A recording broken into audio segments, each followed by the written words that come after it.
Hey guys, hanging out with Stryker, her piece of cheese. Doesn't really look like a piece of cheese, but I guess it is.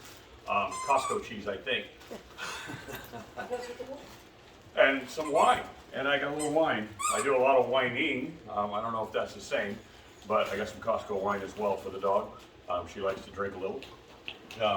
Keeps her happy. All right, so what I want to talk about is thunder and lightning, wind, rain, and darkness, right? So we need to introduce our dogs. How many dogs do we know of that are afraid like hell of thunder? I mean, like most of them, they freak out in the house.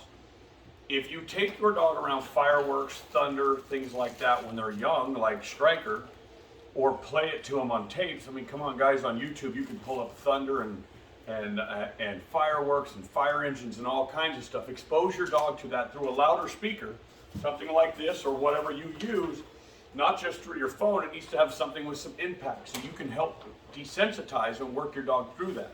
Is playing thunder through this speaker going to fix this dog 100%? I don't know, maybe, but guess what? Everything that I expose them to makes them a stronger, better dog and desensitizes them to things in the future. So a lot of people have dogs that when there's thunder or heavy winds or the fireworks especially, I think animal control picks up more dogs on the 4th of July and New Year's than any other time of the year because it's crazy. And then of course, when it's thundering outside viciously, dogs jump fences, run away, right? So desensitize them at a young age. When it's windy outside, like it was the other day, blowing 40, 50 miles an hour, who goes outside? Well, people like I do because I don't have hair, so I don't care. But people that have hair, they don't like to go outside because it blows all around, messes up their hair, and they got to go fix it again, right? So we stay in the house when the most miserable weather conditions occur. And then the dog stays in the house too, generally. I mean, they might go outside and go potty real quick, but they generally stay in the house too. Then one day we take them out, there's paper blown by, they're super enthused by it or afraid of it or whatever. The trees are blowing. You've got to expose these dogs, guys, to as much as possible. If there's thunder and it's not pouring down rain, take your dog out on a walk. Let them experience that thunder in the real world. What I found over the years is that dogs, when they experience fireworks and thunder in the house, they really don't understand it. It feels like the house is falling down. They can't see it. They don't understand. And so it's very, very hard on them, on a lot of dogs. By taking them out in the real world when fireworks are going off, especially when they're young, go buy some fireworks. You can get them anywhere. Just do it online. Whatever it is, expose these dogs as much as possible to fireworks, thunder, loud noises, drills. We talked about all that stuff, saws, vacuums, whatever, hair dryers.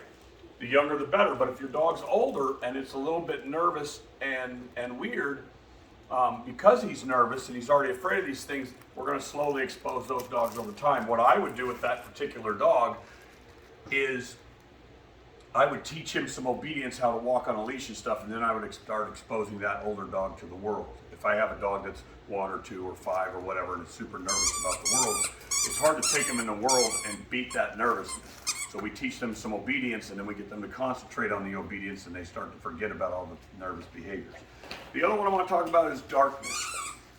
There's a lot of dogs that I've experienced that are afraid to go out at night. They might run outside the door real quick and go pee. In fact, our lead obedience trainer, Chase, his Labrador, she does not like to go away from the door. She'll run out and pee real quick and come back in because she's afraid of the dark. She's always been that way.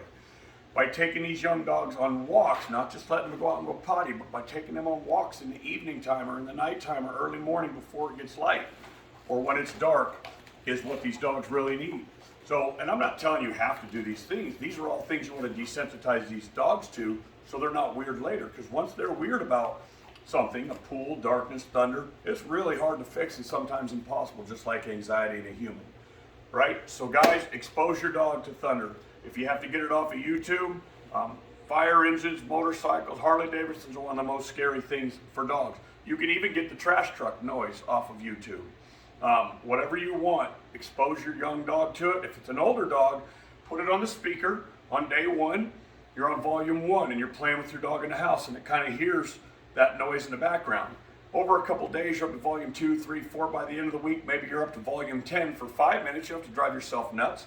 Just for a few minutes, you're going to expose your dog to that particular noise. And I would do that for a few days until my dog walked by and doesn't give a crap about that noise. Is it going to fix it 100% in the real world? Maybe, maybe not. but it can't hurt, right? So I'm gonna sit here and I'm gonna get ready to go to bed, but my wife has been bitching because I keep talking about cheeseburgers online all the time.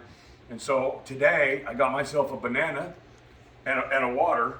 I'm gonna go healthy. I do have a couple pieces of kibble here. I'm gonna chase those down. Just teasing, guys. I'm gonna chase those down with a banana and some water, and I'm gonna be healthy today, okay? So keep your dog healthy, keep yourself healthy, and go out and have fun.